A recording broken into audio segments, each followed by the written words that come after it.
अस्सलाम वालेकुम dear 7th class के स्टूडेंट आज के लेक्चर्स में हम लोग मैथमेटिक्स की यूनिट 3 स्टार्ट करेंगे। यूनिट 3 में स्टूडेंट आपने 3 टॉपिक्स पढ़ने हैं। जो सबसे पहला टॉपिक होगा वो आपके पास रेशो का होगा। तो यहाँ पर आपने समझना है कि रेशो किसे कहते हैं और इसको कैसे रिप्रेजेंट किया जाता है। सेकंड टॉपिक जो होगा वो रेट का होगा और थर्ड टॉपिक हमारे पास जहां पे क्या होगा, प्रपोर्शंस का होगा। तो आज के इस लेक्चर्स में हम लोग एक्सरसाइज 3.1 करेंगे। तो एक्सरसाइज 3.1 के अंदर स्टूडेंट आप दो नंबर्स की रेशो कैसे लेते हैं और रेशो को डिफाइन कैसे किया जाता है इसको सीखेंगे। स्टूडेंट आपसे गुजारिश की जाती है कि मेरे चैनल्स को सब्सक्राइब करें, बेल आइकन को क्लिक करें, लाइक करें, कमेंट्स करें। Thank you very much. अब सबसे पहले हम यहाँ पे रेशो को डिफाइन करते हैं कि रेशो कहते किसको हैं। तो रेशो की दो डेफिनेशन में लिखवाऊंगा। तो सबसे पहली जो डेफिनेशन ये होगी कि a ratio is a comparison of like quantities. A ratio is a comparison of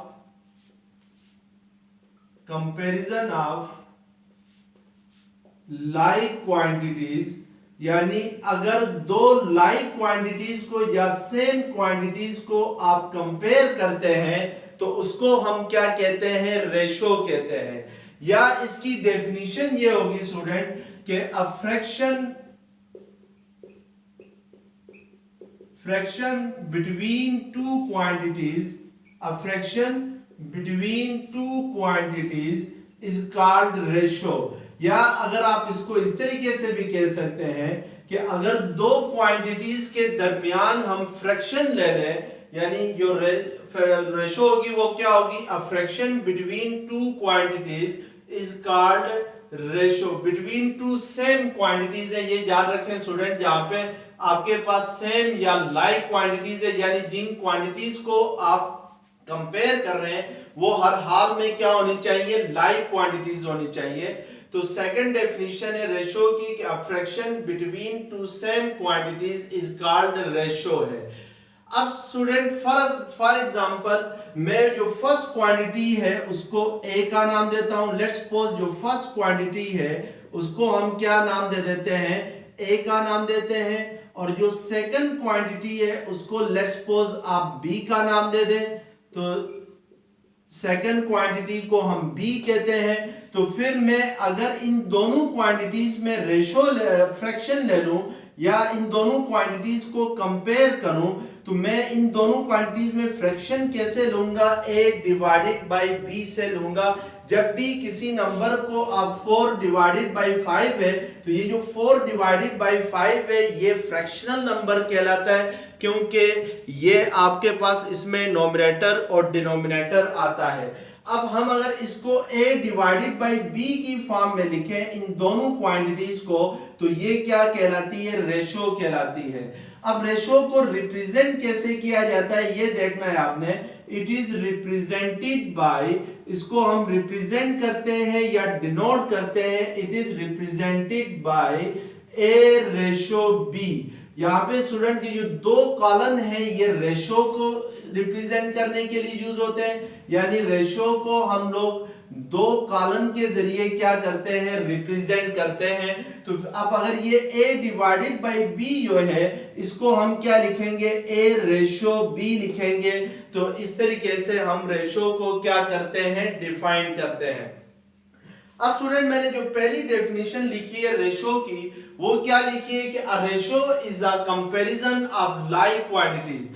फर्ज करें मैं एग्जांपल के जरिए आपको ये बात समझाता हूं। लेट्स सपोज हम एग्जांपल लेते हैं, एक एज ऑफ फादर जो है वो लेट्स सपोज 36 ईयर है and age of son is 4 year old. यानी एज ऑफ फादर आपने क्या लिया है, 36 ईयर ली है एग्जाम्पल में, और एज ऑफ सन क्या लिया है, 4 ईयर लिया है। अब अगर मैं आपसे कहता हूं कि इन दोनों क्वांटिटीज को यानी एज ऑफ फादर और एज ऑफ सन को कंपेयर करें, यानी इन दोनों का कंपैरिजन करें, तो याद रखें कि मैथ के अंदर जो कंपैरिजन होता है वो दो तरीकों से होता है, माइनस के जरिए होता है और डिवीजन के जरिए होता है। मैं अगर इन दोनों एजेस को यानी फादर की एज को और सन की एज को माइनस के जरिए कंपेयर करूं, तो हम जो फादर की एज है वो क्या है 36 ईयर है और सन की एज क्या है 4 ईयर है। हम 36 में से 4 को क्या करेंगे माइनस करेंगे तो हमारे पास क्या आएगा 32 ईयर आएगा। तो हम कह सकते हैं कि जो फादर है वो सन से 32 ईयर ओल्डर है, यानी सन से 32 ईयर बड़ा है, यानी 32 साल अपने बेटे से फादर बड़ा है। या आप इस बात को इस तरीके से भी कह सकते हैं कि जो सन है वो अपने फादर से 32 ईयर एल्डर है यानी छोटा है। तो ये जो कंपैरिजन हमने किया है इन दोनों एजेस में, ये कंपैरिजन हमने माइनस के जरिए किया है। मैथ के अंदर स्टूडेंट याद रखें इस कंपैरिजन को अच्छा नहीं समझा जाता है। और दूसरा जो कंपैरिजन है वो हम डिवीजन के जरिए करते हैं। जैसे 36 डिवाइडेड बाई 4 करें तो इसको फ्रैक्शनल फॉर्म में हम 36 डिवाइडेड बाई 4 लिखते हैं। और जारी बात है यहाँ पे कटिंग करूं तो 4 1 4 4 9 36 आएगा। तो ये आपके पास सिंपलेस्ट फॉर्म क्या आ जाएगी 9 डिवाइडेड बाई 1 आएगी। अब ये जो 9 डिवाइडेड बाई 1 है इसको आप क्या लिख सकते हैं 9:1 लिख सकते हैं। अब इसका मतलब क्या होता है 9:1 का, ये आपने जरा समझना है कि 9:1 मींस के फादर जो है वो सन से 9 टाइम बड़ा है, यानी जो अब्बू है जो फादर है वो अपने बेटे से 9 गुना बड़ा है। तो अब ये कंपैरिजन इसलिए अच्छा होता है कि अगर हमें दोनों में से किसी एक की एज का भी पता चल जाए तो हम दूसरी की एज को बड़ी इजीली इसके जरिए क्या कर सकते हैं फाइंड कर सकते हैं। जैसे लेट्स सपोज अगर मैं आपसे कहूं कि जो सन की एज है वो 10 ईयर है, यानी एज ऑफ सन 10 ईयर है, और जो फादर है वो सन से 9 टाइम बड़ा है यानी 9 गुना बड़ा है, तो what is the age of father. तो आप जस्ट सिंपली 10 को 9 से मल्टीप्लाई करेंगे तो 9 10 क्या आता है 90 ईयर आता है। तो आप कहेंगे कि जो फादर है उसकी एज कितनी होगी 90 ईयर होगी। तो इस तरीके से अगर हमें जो फादर की एज का पता हो, लेट्स सपोज अगर मैं आपसे कह दूं कि जो फादर की एज है वो आपके पास है लेट्स सपोज 40 ईयर है, तो what is the age of son. और आपसे कहता है कि जो फादर की एज और सन की एज में जो रेशो है वो क्या है आपके पास 9:1 है। तो इट मींस के 9:1 मींस के जो सन है वो फादर से 9 टाइम छोटा है यानी 9 गुना छोटा है। तो हम क्या करेंगे कि सन की एज मालूम करने के लिए इसको लेट्स सपोज से फादर की एज को आप 45 ईयर लें, तो हम इस 45 ईयर को 9 से डिवाइड करेंगे तो 9 5 45 आएगा। तो इट मींस कि अगर फादर की एज 45 ईयर हो तो फिर सन की एज क्या होगी 5 ईयर होगी। तो इस तरीके से हम जब भी दो क्वांटिटीज को डिवीजन में कंपेयर करते हैं तो उसको हम क्या कहते हैं रेशो कहते हैं। और रेशो को हम कैसे लिखते हैं दो क्वांटिटीज की रेशो को, लेट्स सपोज अगर आपके पास फर्स्ट क्वांटिटी ए है सेकंड क्वांटिटी बी है तो इसकी रेशो को लिखेंगे हम ए रेशो बी लिखेंगे। तो इन A ratio B student A ratio B में जो ए है जो फर्स्ट क्वांटिटी ए है इसको हम कहते हैं antecedent, A is called antecedent in A ratio B.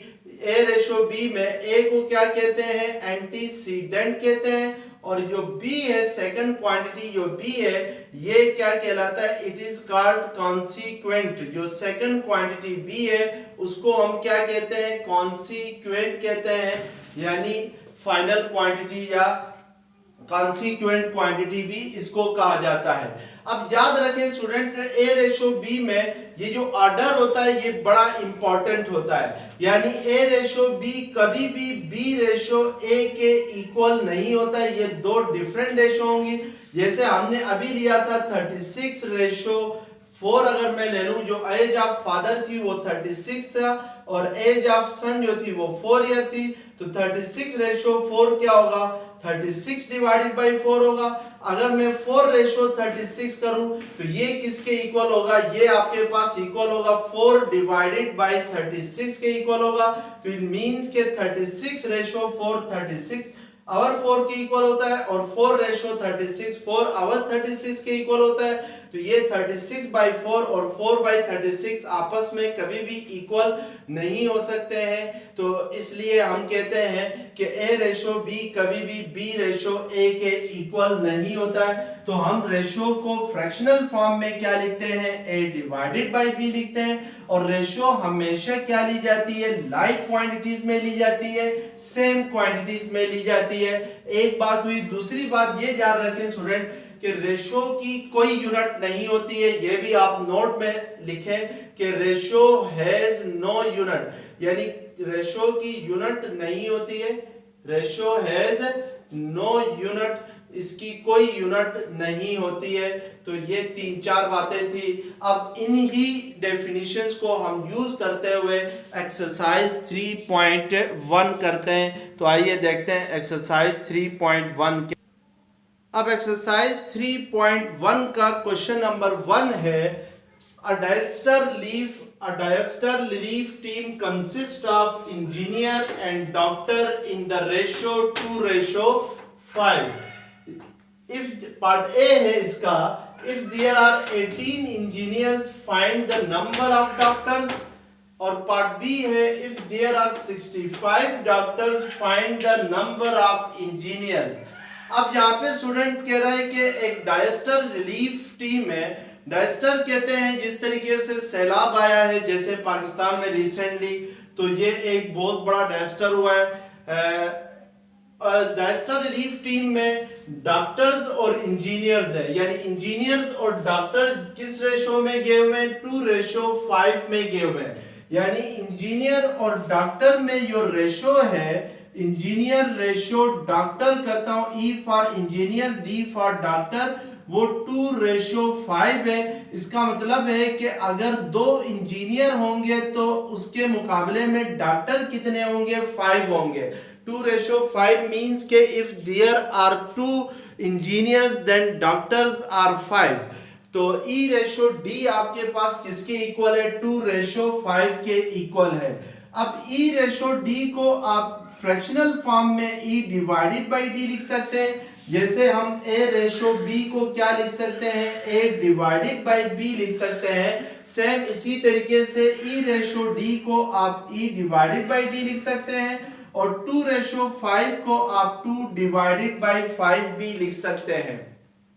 अब इस क्वेश्चन का पार्ट ए है, इफ देयर आर 18 इंजीनियर्स, यानी आपसे कह रहा है कि अगर 18 इंजीनियर्स हों यानी 18 इंजीनियर्स हों तो find the number of doctors. फिर आप ये बताएं कि जो डॉक्टर्स की तादाद होगी यानी जो डॉक्टर्स होंगे वो कितने होंगे। तो अब यहाँ पे स्टूडेंट ये देख लें कि पार्ट ए में इंजीनियर कितने हैं आपके पास, गिवन जो इंजीनियर है वो है 18 है। आपसे कह रहे हैं कि नंबर ऑफ डॉक्टर्स कितने होंगे, यानी डॉक्टर्स की क्या तादाद होगी वो फाइंड करें। नंबर ऑफ डॉक्टर्स हमने फाइंड करना है। अब इंजीनियर और डॉक्टर में जो रेशो है वो आपके पास क्या है, 2:5 है, यानी 2 डिवाइडेड बाई 5 है। तो हमारे पास फार्मूला है E डिवाइडेड बाई D किसके इक्वल है, 2 डिवाइडेड बाई 5 के इक्वल है। E आपके पास यहाँ पे पार्ट 1 में कितने हैं, 18 है, तो इस E की जगह हम 18 पुट करेंगे। तो इट मींस के 18 डिवाइडेड बाई D किसके इक्वल हो जाएगा, 2 डिवाइडेड बाई 5 के इक्वल होगा। तो इस इक्वेशन से हमने क्या करना है, D की वैल्यू फाइंड करनी है। तो क्रॉस मल्टीप्लिकेशन करेंगे, 5 सेकंड साइड पे जाके 18 से मल्टीप्लाई होगा और D इस साइड पे आके किससे मल्टीप्लाई होगा, 2 से मल्टीप्लाई होगा। अब हम 2 2 जो है वो डॉक्टर के साथ डी के साथ मल्टीप्लाई हो रहा है, तो सेकंड साइड पे जाके क्या होगा, डिवाइड होगा। तो 2 9 ज़र 18, 9 5 ज़र क्या आ जाएगा 45 आएगा। तो इट मींस के डी किसके इक्वल आ जाएगा 45। यानी अगर हमारे पास इंजीनियर 18 होंगे इस रिलीफ टीम के अंदर, तो फिर उसके मुकाबले में डॉक्टर्स कितने होंगे, डॉक्टर्स 45 होंगे। तो इस तरीके से हमने पार्ट ए करना है। अब पार्ट बी में आपसे कह रहा है कि इफ देयर आर 65 डॉक्टर्स, यानी डॉक्टर्स कितने हों 65 हो, तो find the number of engineer. तो अब आपके पास पार्ट बी के अंदर डॉक्टर्स की तादाद गिवन है, तो पार्ट बी में आपके पास डॉक्टर कितने हैं 65 है, और आपने फाइंड करना है क्या, इंजीनियर्स फाइंड करना है कि इंजीनियर कितने होंगे, नंबर ऑफ इंजीनियर फाइंड करना है। तो इसको हम क्वेश्चन मार्क कर लेते हैं, और हमारे पास E डिवाइडेड बाय D किसके इक्वल है, E divided by D equal है 2 और 5 के। तो इस E डिवाइडेड बाय D में हमने E फाइंड करना है, तो इसको एज इट इज रहने देंगे। डॉक्टर्स हमारे पास कितने हैं, डॉक्टर्स हमारे पास 65 है, तो इस डॉक्टर की जगह हम 65 लिखेंगे, D की जगह ये इक्वल आ जाएगा 2/5। अब यहां से 65 E के साथ डिवाइड हो रहा है, तो सेकंड साइड में जाके 2 डिवाइडेड बाय 5 के साथ मल्टीप्लाई होगा। तो ये 5 1 ज़र 5, 5 3 ज़र 15, तो इज इक्वल टू 2 को 13 से मल्टीप्लाई करें तो क्या आ जाएगा 26 आ जाएगा। तो इट मींस के अगर इस रिलीफ टीम के अंदर जो डॉक्टर्स हैं वो अगर 65 होंगे, तो फिर उनके मुकाबले में इंजीनियर कितने होंगे 26 होंगे। तो इस तरीके से अब क्वेश्चन नंबर 2 है, the ratio of 2 angles in a triangle is 3:1। यानी किसी ट्राइंगल के अंदर दो एंगल्स का जो रेशियो है वो 3:1 है। फाइंड पार्ट ए आपके पास है, larger angle if the smaller angle is 18 degree. यानी आपसे कह रहा है कि जो लार्जर एंगल है, जो बड़ा एंगल है वो फाइंड करें अगर छोटा एंगल यानी जो स्मॉलर एंगल है वो 18 डिग्री हो। और पार्ट बी में आपसे कह रहा है smaller angle if the larger angle is 63 degree. यानी स्मॉलर एंगल फाइंड करना है पार्ट बी में अगर जो लार्जर एंगल है वो किसके इक्वल हो, वो 63 डिग्री के इक्वल हो। याद रखें स्टूडेंट के ट्राइंगल एक ऐसी साइड को कहते हैं जिसमें एक ऐसी फिगर को कहते हैं जिसमें 3 साइड हो, यानी अ 3 sided closed figure is called triangle. अब किसी भी ट्राइंगल के अंदर आपके पास 3 एंगल होते हैं। लेट्स सपोज ये एंगल ए है, ये एंगल बी है और ये एंगल सी है। यहां पर उसने 2 एंगल्स की रेशो ली है।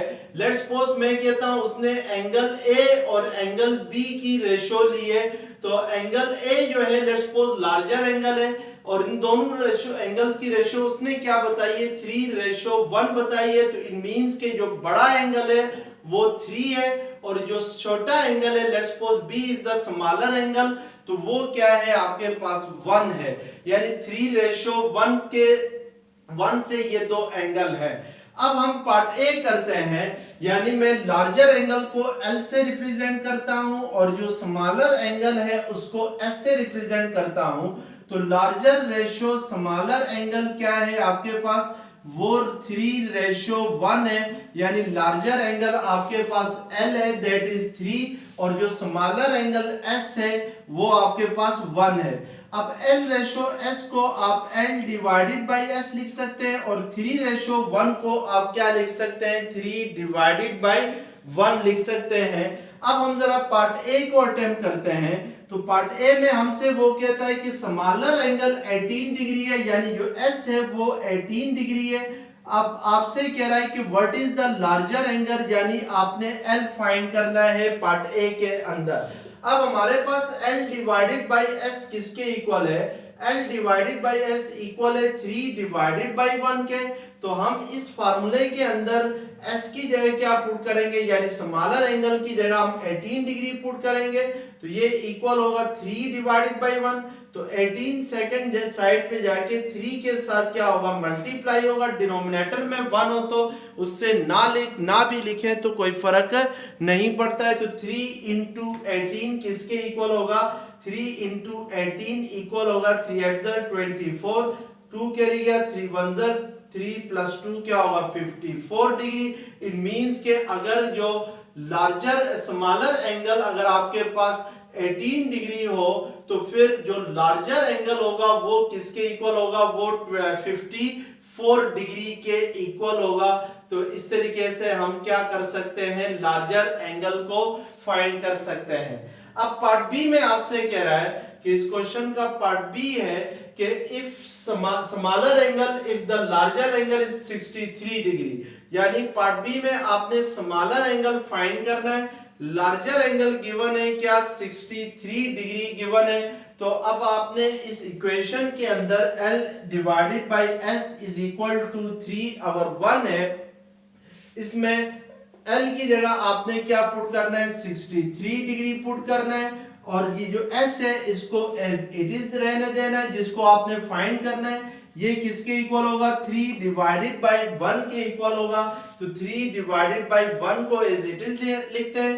तो 3 के डिनोमिनेटर में अगर 1 हो तो उसको लिखा नहीं जाता है।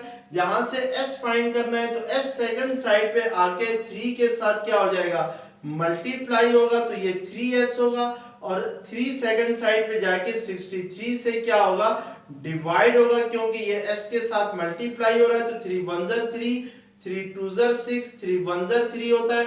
तो इट मींस कि जो स्मॉलर एंगल की वैल्यू आ गई है वो क्या आ गई है, वो 21 डिग्री आ गई है। यानी इसका मतलब यह है कि अगर लार्जर एंगल की वैल्यू 63 डिग्री हो, यानी जो लार्जर एंगल है वो 63 डिग्री का हो, तो फिर जो स्मॉलर एंगल होगा वो किसके इक्वल होगा, वो 21 डिग्री के इक्वल होगा। तो इस तरीके से हम इस क्वेश्चन को सॉल्व करते हैं।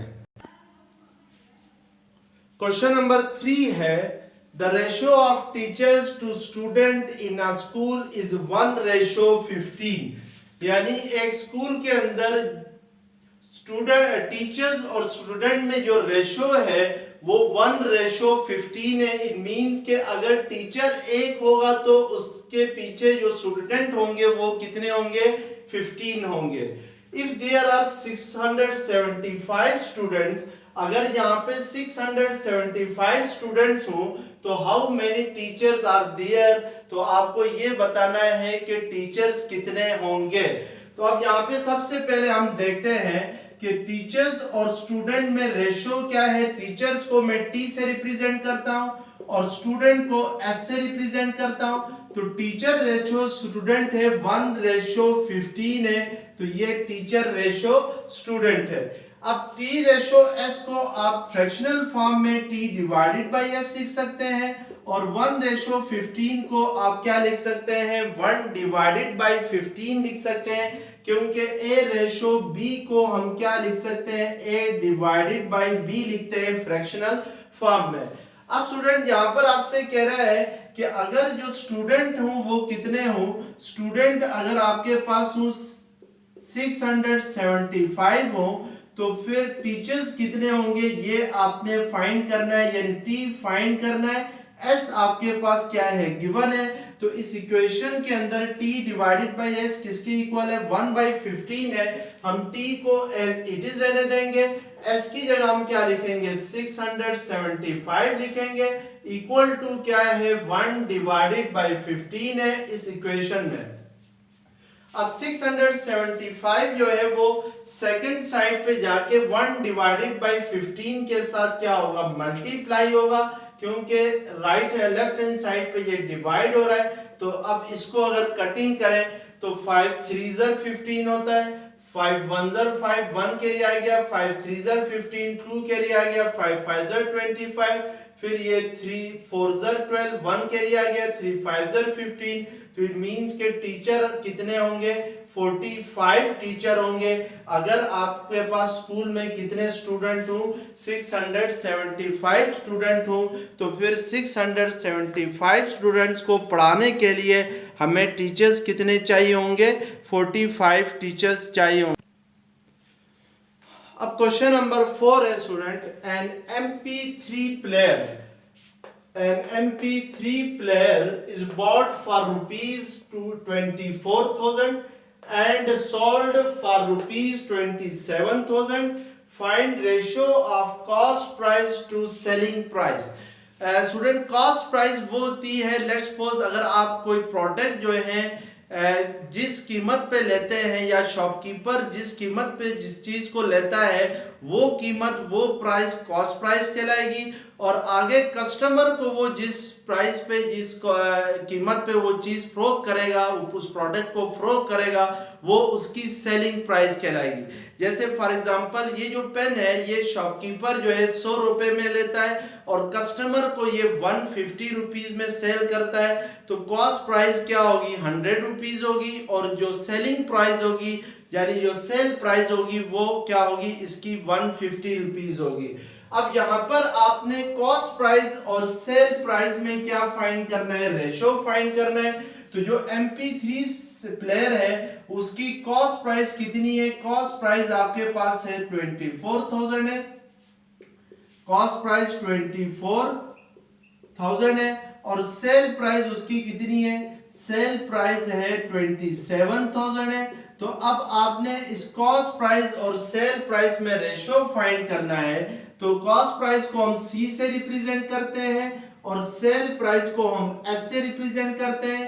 तो इट मींस कि आपने C रेशो S फाइंड करना है। तो C आपके पास कितनी है 24,000 है और रेशो S क्या है आपके पास 27,000 है। तो हमेशा याद रखें स्टूडेंट कि रेशो को सिंपलेस्ट फॉर्म में लिखा जाता है, यानी जो रेशो के दो एलिमेंट्स होते हैं जहां पे C और S है, इनमें कोई कॉमन फैक्टर नहीं होना चाहिए 1 के अलावा, तो फिर ये सिंपलेस्ट फॉर्म कहलाती है।